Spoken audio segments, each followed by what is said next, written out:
এই যে মাছগুলো আমি লাল লাল করে ভেজে নিয়েছি। মাছটা কীভাবে আমি রান্না করি দেখতে থাকো। এই যে দিয়ে দিলাম কড়াইতে তেল আর আলু, আর এই যে কচু ভালো করে ভেজে নিই। এই যে কচু আর আলুগুলো ভাজা হয়ে গেছে। এবার দিয়ে দেবো লবণ, এই যে হলুদ, কিছুটা পরিমাণে কাঁচা লঙ্কা, আর দিয়ে দিল আদা জিরে আর শুকনো লঙ্কা বাটা দিয়ে আবার আমি ভালো করে কষিয়ে নেব একসাথে। এই যে ভালো করে মশলার সাথে আলু আর কচুগুলো কষিয়ে নিলাম। এবার দিয়ে দেবো গরম জল।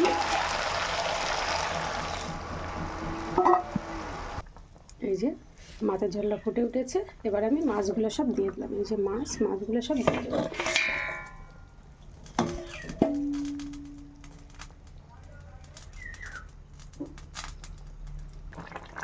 এই যে মাছের ঝোলটা রেডি হয়ে গেছে। মাছের ঝোলটা আমি নামিয়ে নেব। এইভাবে মাছের ঝোল করে খেয়ে দেবো, খুব সুন্দর লাগে খেতে। আর যদি ভালো লেগে থাকে একটা কমেন্ট করো। এই যে আমার মাছের ঝোল রেডি হয়ে গেছে। মাছের ঝোলটা নামিয়ে নিয়েছি। গরম গরম ভাতের সঙ্গে মাছের ঝোল খেতে অপূর্ব টেস্ট।